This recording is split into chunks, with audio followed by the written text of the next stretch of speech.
Assalamualaikum warahmatullahi wabarakatuh. Kembali lagi dengan saya, Dini Anggraini Wijayanti, praktisi Talents Mapping Bogor.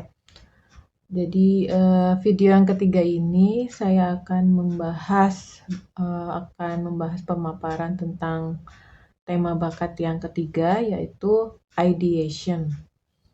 Ideation juga masih di area thinking talents dan juga masih berkisar pada imajinasi, sama seperti dua bakat sebelumnya, yaitu futuristik dan strategik. Nanti di akhir video ini saya akan memberikan komparasi perbandingan bakat antar ketiga bakat ini, jadi futuristik, strategik, dan ideation. Ideation adalah orang yang berbakat ideation adalah pribadi yang kreatif, pribadi yang otentik, dan itu spontanitas. Jadi secara alami dia mampu melahirkan gagasan-gagasan yang baru atau ide-ide yang kreatif yang out of the box, yang mana orang lain itu tidak akan memikirkannya gitu. Dan pribadi ini juga memiliki perspektif yang berbeda jika melihat pada suatu permasalahan atau suatu objek. Contoh, mungkin orang biasa yang tidak berbakat ideation jika melihat kursi yang ada di pemikirannya kursi, hanya sekedar kursi. Sedangkan kalau orang yang berbakat ideation mungkin di pikirannya itu dia akan melihat kursi itu sebagai kuda, atau mungkin pulpen. Jadi kalau orang biasa yang tidak berbakat ideation melihat pulpen sekedar pulpen, bentuknya seperti itu. Sedangkan orang yang berbakat ideation bisa jadi melihat pulpen itu sebagai roket. Jadi dia memang memiliki perspektif yang luas, dan itu tidak akan terjangkau oleh orang yang tidak berbakat ideation. Nah, untuk mendukung agar orang ideation ini mengambil perannya atau melaksanakan perannya secara maksimal sebagai pencetus gagasan, maka orang-orang berbakat ideation ini sangat membutuhkan kebebasan yang penuh agar ia bisa mengeksplor gagasan-gagasan yang ia punya di pikirannya. Jadi dia butuh kebebasan untuk mengeksplor mana gagasan-gagasan yang memang mudah direalisasikan atau mungkin direalisasikan, karena kadang memang halangan bagi orang yang berbakat ideation adalah gagasan-gagasannya itu mengalami penolakan dari lingkungan. Mungkin karena menurut orang awam gagasannya itu terlalu nyeleneh atau terlalu impossible atau terlalu tidak realistis. Yang kedua yang diperlukan adalah kearifan dan kedewasaan dari dalam diri pribadinya yang berbakat ideation, agar ia bisa melahirkan gagasan-gagasan yang memiliki batasan. Jadi batasan-batasan yang sesuai dengan adat atau norma yang berlaku di lingkungan sekitarnya. Kenapa? Karena seperti tadi yang saya sebutkan, jadi memang halangannya seringkali mengalami penolakan. Nah, kadang memang karena tidak ada batasan terhadap norma atau aturan yang berlaku, maka akhirnya terlihat mustahil atau terlihat tidak realistis. Sehingga memang sangat diperlukan kearifan dan kedewasaan tersebut, serta batasan-batasan yang disesuaikan dengan norma-norma yang berlaku.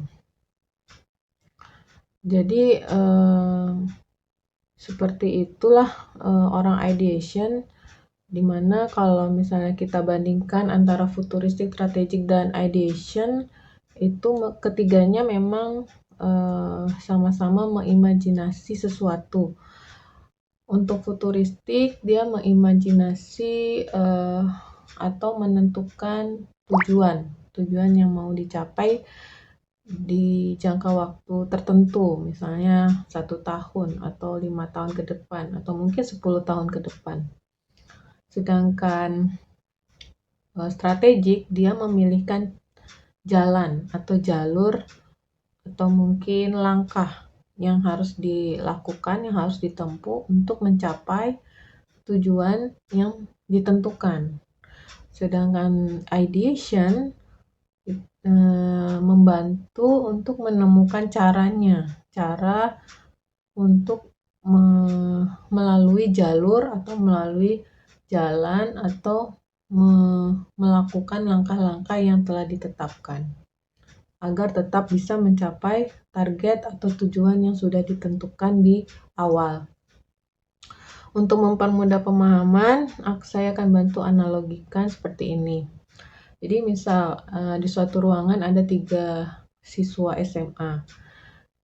Yang siswa pertama berbakat futuristik, sedangkan siswa kedua berbakat strategik, dan yang ketiga tentunya berbakat ideation. Kemudian ketiganya ini mendapat pertanyaan yang sama, yaitu jika lulus dari SMA, kuliah di universitas mana yang akan mereka tuju atau mereka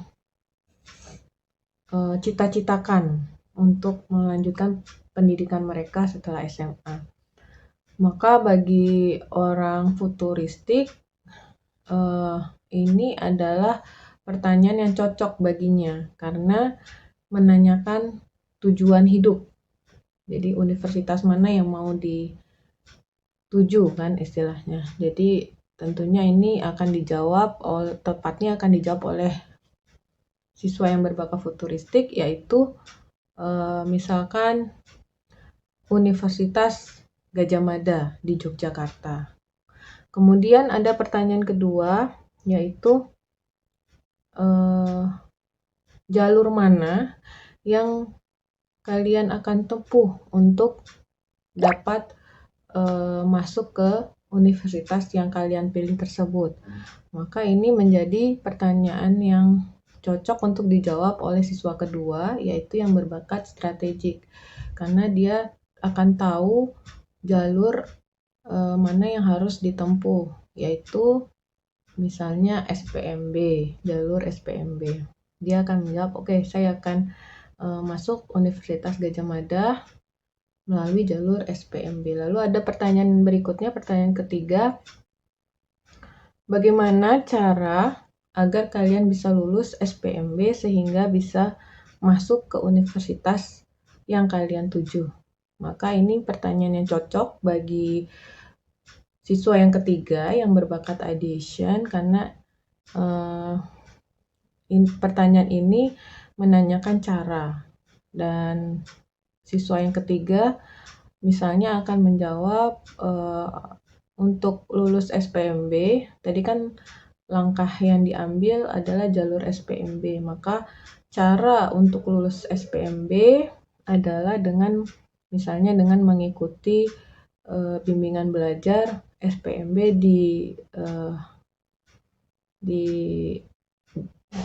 GO misalnya, atau di ruang guru misalnya, seperti itu. Jadi mudah-mudahan analogi ini bisa memberikan pemahaman yang lebih jelas mengenai tiga bakat di area thinking yang bersifat imajinatif, yaitu futuristik, strategik, dan juga ideation. Di mana futuristik berperan untuk menentukan tujuan, sedangkan strategik berperan untuk menentukan jalan yang tepat, yang tercepat. Sedangkan yang ketiga, ideation memiliki peran untuk melahirkan cara atau menentukan cara yang harus dilakukan agar dapat menjalani atau menempuh jalan yang telah ditentukan, jalan yang telah dipilih. Seperti itu ya teman-teman. Assalamualaikum warahmatullahi wabarakatuh.